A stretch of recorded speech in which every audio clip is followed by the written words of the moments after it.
Hi students, welcome back to Kunji's class. നമ്മൾ 7th standard സയൻസിൻ്റെ 5th ചാപ്റ്ററാണ് പഠിച്ചുകൊണ്ടിരിക്കുന്നത്. കഴിഞ്ഞ ക്ലാസ്സിൽ പഠിപ്പിച്ചൊക്കെ എല്ലാവരും വായിച്ച് നോക്കിയായിരുന്നോ? എന്തെങ്കിലും ഡൗട്ട് ഉണ്ടെങ്കിൽ താഴെ കമൻറ്റ് ബോക്സിൽ ചോദിക്കുക. അപ്പോൾ എല്ലാവരും ചാനൽ സബ്സ്ക്രൈബ് ചെയ്യുക, വീഡിയോ ലൈക്ക് ചെയ്യുക, ഫ്രണ്ട്സുമായിട്ട് ഷെയർ ചെയ്യുക. പിന്നെ എക്സസൈസ് ക്വസ്റ്റ്യൻ ആൻസേഴ്സിനും പ്രീവിയസ് ഇയർ ക്വസ്റ്റ്യൻ ആൻസേഴ്സിനുമായിട്ട് എക്സാം ടോപ്പേഴ്സ് എന്ന് പറയുന്ന ചാനൽ കൂടി സബ്സ്ക്രൈബ് ചെയ്യുക. When an acidic solution is mixed with a basic solution, both the solutions neutralize the effect of each other. When an acid solution and a base solution are mixed in suitable amounts, both the acidic nature of the acid and the base nature of the base are destroyed. Okay, അപ്പോൾ ഒരു acidic സൊല്യൂഷനും basic സൊല്യൂഷനും കൂടെ mix ചെയ്യുകയാണെങ്കിൽ ഈ രണ്ട് സൊല്യൂഷനും അങ്ങോട്ടും ഇങ്ങോട്ടും ന്യൂട്രലൈസ് ചെയ്യും. അതായത് ഒരു ആസിഡ് സൊല്യൂഷനും ബേസ് സൊല്യൂഷനും കൂടെ കറക്റ്റ് എമൗണ്ടിൽ നമ്മൾ മിക്സ് ചെയ്യുകയാണെന്നുണ്ടെങ്കിൽ ഈ ആസിഡ് സൊല്യൂഷൻ്റെ അസിഡിക് നേച്ചറും അതുപോലെ തന്നെ ബേസ് സൊല്യൂഷൻ്റെ ബേസിക് നേച്ചറും ഡിസ്ട്രോയ് ചെയ്യപ്പെടും. The resulting solution is neither acidic nor basic. അപ്പോൾ അങ്ങനെ ഈ ഒരു ആസിഡും ബേസും കൂടെ മിക്സ് ചെയ്ത് അതിൻ്റെ രണ്ട് എഫക്റ്റും ന്യൂട്രലൈസ് ചെയ്ത് കഴിഞ്ഞ് നമുക്ക് ലഭിക്കുന്ന ആ ഒരു റിസൾട്ടിങ് സൊല്യൂഷൻ എന്ന് പറയുന്നത് അസിഡിക്കും അല്ല ബേസിക്കും അല്ല. Test the test tube immediately after neutralisation. What do you observe? In neutralization reaction, heat is always produced or evolved. The evolved heat raises the temperature of the reaction mixture. അപ്പോൾ നമ്മളിങ്ങനെ ആസിഡും ബേസും കൂടെ mix ചെയ്ത് വെച്ചിരിക്കുന്ന ആ ഒരു solution പെട്ടെന്ന് തന്നെ നമ്മൾ തൊട്ട് നോക്കുകയാണെങ്കിൽ നമുക്കതിനൊരു ചൂട് അനുഭവപ്പെടും. എന്തുകൊണ്ടാണ്? ഈ ന്യൂട്രലൈസേഷൻ റിയാക്ഷനിൽ എപ്പോഴും ഹീറ്റ് ഇവോൾവ് ചെയ്യുക അല്ലെങ്കിൽ ഹീറ്റ് പ്രൊഡ്യൂസ് ചെയ്യുന്നുണ്ട്. അതുകൊണ്ട് തന്നെ ഈ റിയാക്ഷൻ മിക്സ്ചറിൻ്റെ ടെമ്പറേച്ചർ കൂടുന്നു. In neutralization reaction, a new substance is formed. This is called salt. അപ്പോൾ ന്യൂട്രലൈസേഷൻ ചെയ്ത് കഴിഞ്ഞ് ലഭിക്കുന്ന ആ ഒരു റിസൾട്ടിങ് സൊല്യൂഷന് അതിനെ നമ്മൾ സോൾട്ട് എന്ന് പറയും. ഒരു പുതിയ സബ്സ്റ്റൻസ് അവിടെ ഇവോൾവ് ആവുകയാണ്, അതാണ് സോൾട്ട് എന്ന് പറയുന്നത്. Salt may be acidic, basic or neutral in nature. Thus neutralization can be defined as follows. ഈ റിസൾട്ട് ചെയ്യുന്ന സോൾട്ട് എന്ന് പറയുന്നത് ചിലപ്പോൾ അസിഡിക് ആവാം, ബേസിക് ആവാം, അല്ലെങ്കിൽ ന്യൂട്രൽ ആയിട്ടുള്ള നേച്ചറും ആവാം. അപ്പോൾ ഈ ന്യൂട്രലൈസേഷൻ നമുക്ക് ഇങ്ങനെ ഡിഫൈൻ ചെയ്യാം. The reaction between an acid and A base is known as neutralisation. Salt and water are produced in this process with the evolution of heat. അപ്പം ഒരു ആസിഡും ബേസും തമ്മിലുള്ള ആ ഒരു റിയാക്ഷനെയാണ് നമ്മൾ ന്യൂട്രലൈസേഷൻ എന്ന് പറയുന്നത്. ഇവിടെ സോൾട്ടും വാട്ടറും ഈ ഒരു പ്രോസസ്സിലൂടെ പ്രൊഡ്യൂസ് ചെയ്യുന്നുണ്ട്, അതുപോലെ തന്നെ ഹീറ്റും ഇവോൾവ് ചെയ്യുന്നുണ്ട്.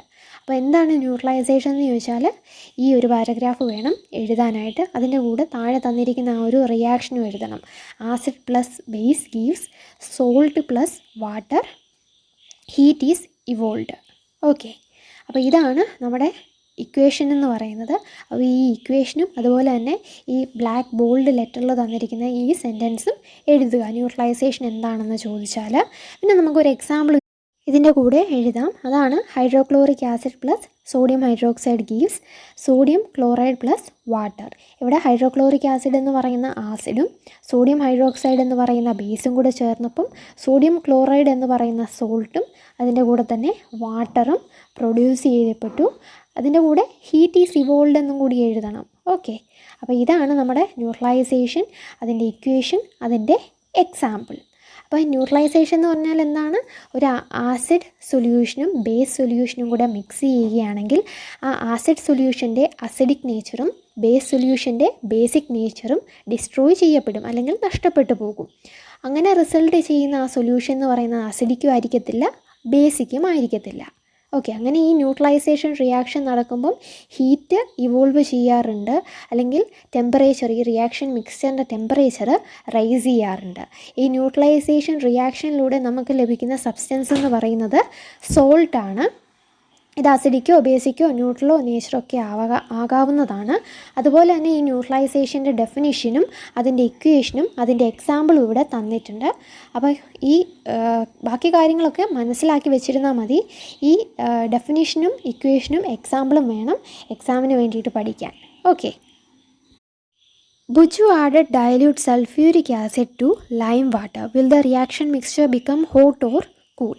അപ്പോൾ ഇവിടെ സൾഫ്യൂരിക് ആസിഡ് എന്ന് പറയുന്നത് ആസിഡാണ്, ലൈം വാട്ടർ എന്ന് പറയുന്നത് ബേസാണ്. അപ്പം ഇത് രണ്ടും കൂടെ മിക്സ് ചെയ്യുമ്പം എന്താണ് സംഭവിക്കുന്നത്? ന്യൂട്രലൈസേഷൻ സംഭവിക്കും അല്ലേ? അപ്പോൾ അങ്ങനെ ഉണ്ടാകുന്ന ഈ ഒരു റിയാക്ഷൻ മിക്സ്ചറിന് ചൂടായിരിക്കും അല്ലേ? അതാണ് നമ്മൾ ഇത്രയും നേരം ഡിസ്കസ് ചെയ്തത്. അപ്പം ഇവിടെ ഈ റിയാക്ഷൻ മിക്സ്ചർ ഹോട്ടായിരിക്കും. Neutralisation in everyday life. അപ്പം നമ്മുടെ ഡെയിലി ലൈഫിലുള്ള ന്യൂട്രലൈസേഷൻ നമുക്കിനി ഒന്ന് ഡിസ്കസ് ചെയ്യാം.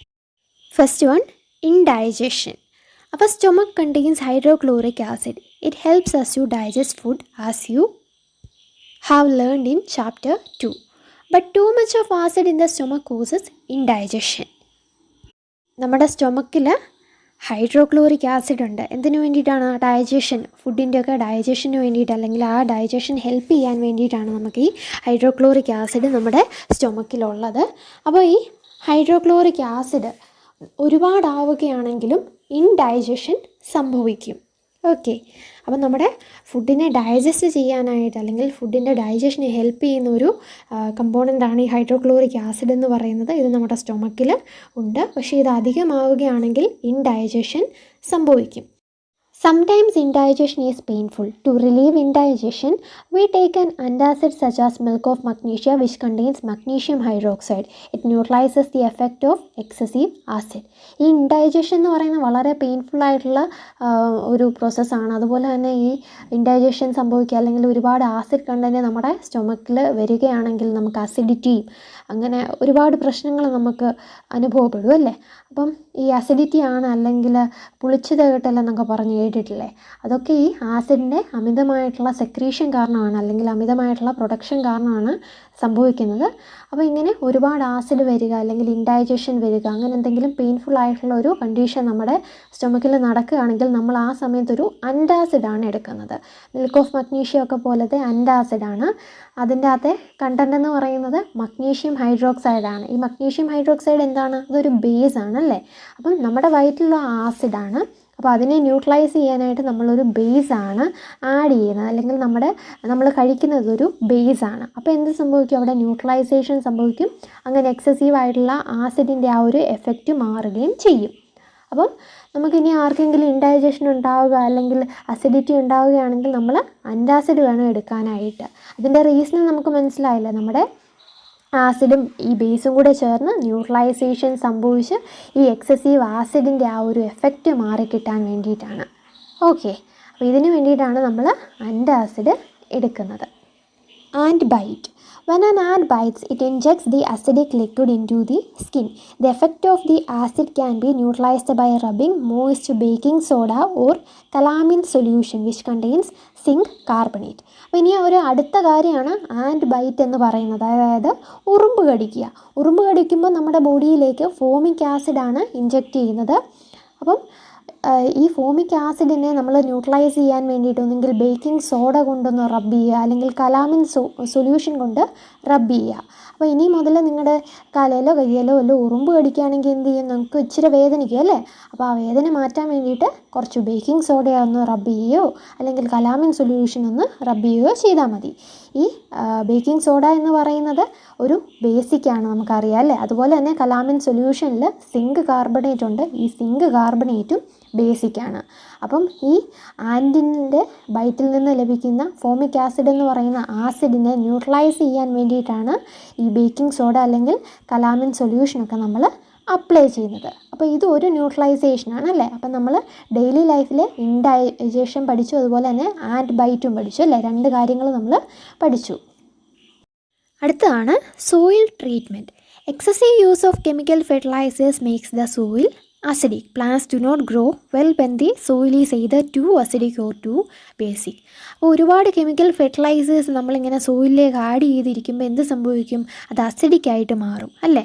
ഈ പ്ലാന്റ്സ് അമിതമായിട്ടുള്ള അസിഡിക് കണ്ടീഷനിൽ, അതുപോലെ തന്നെ അമിതമായിട്ടുള്ള ബേസിക് കണ്ടീഷനിലൊന്നും നന്നായിട്ട് വളരത്തില്ല. When the soil is too acidic, it is treated with bases like quicklime or slaked lime.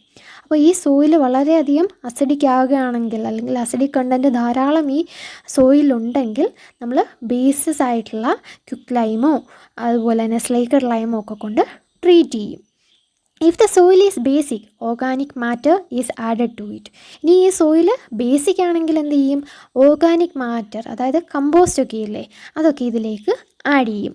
Organic matter releases acids which neutralises the basic nature of the soil. ഈ organic matter ആസിഡിനെ release ചെയ്യും, ഇത് ഈ basic nature, ഈ സോയിലിൻ്റെ basic നേച്ചറിനെ neutralise ചെയ്യും. അപ്പോൾ ഇതാണ് soil treatment എന്ന് പറയുന്നത്. അതായത് നമ്മൾ ഒരുപാട് കെമിക്കൽ ഫെർട്ടിലൈസേഴ്സ് യൂസ് ചെയ്യുന്നതുകൊണ്ട് സോയിൽ അസിഡിക് ആയിട്ട് മാറുന്നുണ്ട്.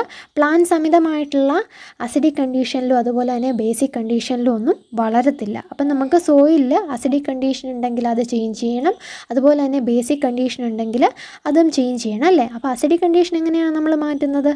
ഒന്നുകിൽ ക്വിക്ക് ലൈം അല്ലെങ്കിൽ സ്ലേക്കഡ് ലൈം. ഈ ക്വിക്ക് ലൈമും അല്ലെങ്കിൽ കാൽഷ്യം ഓക്സൈഡ് എന്നുള്ള ആ ഒരു പേരും കൂടെ പഠിക്കുന്നത് നല്ലതായിരിക്കും. ഓക്കെ, ക്വിക്ക് ലൈം എന്നുള്ളത് നോർമലായിട്ടുള്ള പേരാണ്, അതിൻ്റെ കൂടെ ഈ കാൽഷ്യം ഓക്സൈഡ് എന്നുള്ള പേരും അതുപോലെ സ്ലേക്കഡ് ലൈം കാൽഷ്യം ഹൈഡ്രോക്സൈഡ് ആണെന്നും ഒക്കെ പഠിക്കണം കേട്ടോ. അപ്പം അസിഡിക് ആയിട്ടുള്ള ആ ഒരു നേച്ചർ മാറ്റാനായിട്ട് നമ്മൾ ക്വിക്ക് ലൈം അല്ലെങ്കിൽ സ്ലേക്കഡ് ലൈമാണ് ആഡ് ചെയ്യുന്നത്. ഇനി ബേസിക് ആയിട്ടുള്ള നേച്ചർ ആണെങ്കിൽ അത് മാറ്റാനായിട്ട് നമ്മൾ ഓർഗാനിക് മാറ്റർ, അതായത് കമ്പോസ്റ്റ് ആണ് ആഡ് ചെയ്ത് കൊടുക്കുന്നത്. അപ്പോൾ ആ കമ്പോസ്റ്റ് അല്ലെങ്കിൽ ഓർഗാനിക് മാറ്റർ ആസിഡ്സ് റിലീസ് ചെയ്യും, അങ്ങനെ അവിടെ ന്യൂട്രലൈസേഷൻ സംഭവിച്ചോളും. അപ്പോൾ ഇങ്ങനെയാണ് സോയിൽ ട്രീറ്റ്മെൻറ്റ് നടത്തുന്നത്. അപ്പം നമ്മൾ എന്തൊക്കെ പഠിച്ചു? ഇൻഡൈജഷൻ പഠിച്ചു, ആൻറ്റിബയോട്ടിക് പഠിച്ചു, സോയിൽ ട്രീറ്റ്മെൻറ്റ് പഠിച്ചല്ലേ, 3 കാര്യങ്ങൾ പഠിച്ചു. ഇനി നമുക്ക് ഫാക്ടറി വേസ്റ്റ് നോക്കാം. The waste of many factories contain acids. ഈ ഫാക്ടറി വേസ്റ്റിലൊക്കെ സാധാരണയായി കാണുന്നത് അസിഡിക് കണ്ടൻറ്റ് അല്ലെങ്കിൽ acidic നേച്ചറാണ്. If they are allowed to flow into the water bodies, the acids will kill fish and other organisms. The factory wastes are therefore neutralized by adding basic substances. അപ്പോൾ ഈ acidic ആയിട്ടുള്ള ഈ സാധനം നമ്മൾ ഡയറക്റ്റായിട്ട് water ബോഡിയിലേക്ക് ഒഴുക്കി വിടുകയാണെങ്കിൽ എന്ത് സംഭവിക്കും? ഈ അസിഡിക് നേച്ചർ കാരണം ഫിഷൊക്കെ ചത്തുപോകും. അതുപോലെ തന്നെ വാട്ടറിലുള്ള മറ്റെല്ലാ അക്വാട്ടിക് ആനിമൽസിനും അതുപോലെ അക്വാട്ടിക് പ്ലാന്റ്സിനും ഒക്കെ ഇത് വളരെയധികം ഹാംഫുൾ ആണല്ലേ. അതുകൊണ്ട് തന്നെ ഈ ഫാക്ടറി വേസ്റ്റൊക്കെ വാട്ടർ ബോഡിയിലേക്കോ അല്ലെങ്കിൽ റിവറിലേക്കോ ഒക്കെ വിടുന്നതിന് മുന്നേ ആയിട്ട് ന്യൂട്രലൈസേഷൻ നടത്താറുണ്ട്, എന്തെങ്കിലും ഒരു ബേസിക് സബ്സ്റ്റൻസ് യൂസ് ചെയ്തിട്ട്. ഓക്കെ, അപ്പോൾ ഇതാണ് ഫാക്ടറി വേസ്റ്റിൻ്റെ ന്യൂട്രലൈസേഷൻ.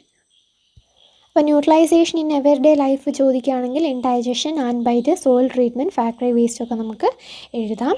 അല്ലെങ്കിൽ തന്നെ ഈ ക്വസ്റ്റ്യൻസൊക്കെ എടുത്ത് ചോദിക്കാറുണ്ട്. ഇൻഡൈജഷൻ്റെയും ആൻറ്റിബയോട്ടിൻ്റെയും സോയിൽ ട്രീറ്റ്മെൻറ്റ്, ഫാക്ടറി വേസ്റ്റിൻ്റെ ഒക്കെ ക്വസ്റ്റ്യൻസ് എടുത്തും ചോദിക്കാറുണ്ട്. ഇതൊക്കെ നമുക്ക് എക്സാം ടോപ്പേഴ്സിൽ പ്രീവിയസ് ഇയർ ക്വസ്റ്റ്യൻ ആൻസേഴ്സ് അല്ലെങ്കിൽ exam based question answers discuss ചെയ്യുന്ന കൂട്ടത്തിൽ ഈ ക്വസ്റ്റ്യൻ ആൻസേഴ്സ് ഒക്കെ നമ്മൾ ഡിസ്കസ് ചെയ്യുന്നതായിരിക്കും. ഇത് മാത്രമല്ല, ഇതിന് മുന്നേ നമ്മൾ ഡിസ്കസ് ചെയ്ത ആസിഡും ബേസും ഒക്കെ നമ്മൾ ഡിസ്കസ് ചെയ്യും. ഓക്കെ, നമ്മുടെ ചാപ്റ്റർ ഇവിടെ തീരുകയാണ്. ആർക്കെങ്കിലും എന്തെങ്കിലും ഡൗട്ട് ഉണ്ടെങ്കിൽ താഴെ കമൻറ്റ് ബോക്സിൽ ചോദിക്കാം. എല്ലാവരും ചാനൽ സബ്സ്ക്രൈബ് ചെയ്യുക, വീഡിയോ ലൈക്ക് ചെയ്യുക, ഫ്രണ്ട്സുമായിട്ട് ഷെയർ ചെയ്യുക. പിന്നെ ഞാൻ ഈ ക്ലാസ്സിൻ്റെ തുടക്കം പറഞ്ഞ പോലെ തന്നെ നിങ്ങൾക്ക് ഇനി ഏതെങ്കിലും ചാപ്റ്റേഴ്സ് ആവശ്യമായിട്ടുണ്ടെങ്കിൽ താഴെ കമൻറ്റ് ബോക്സിൽ ചോദിക്കുക. ഓക്കെ, അപ്പം നമുക്ക് ഇനി ഒരു പുതിയ ചാപ്റ്ററുമായിട്ട് ഉടൻ തന്നെ കാണാം. അപ്പോൾ എല്ലാവരും ചാനൽ സബ്സ്ക്രൈബ് ചെയ്യുക, വീഡിയോ ലൈക്ക് ചെയ്യുക, ഫ്രണ്ട്സുമായിട്ട് ഷെയർ ചെയ്യുക. പിന്നെ എക്സസൈസ് ക്വസ്റ്റ്യൻ ആൻസേഴ്സിനും പ്രീവിയസ് ഇയർ ക്വസ്റ്റ്യൻ ആൻസേഴ്സിനുമായിട്ട് എക്സാം ടോപ്പേഴ്സ് എന്ന് പറയുന്ന ചാനൽ കൂടി സബ്സ്ക്രൈബ് ചെയ്ത് വീഡിയോസൊക്കെ കാണുക.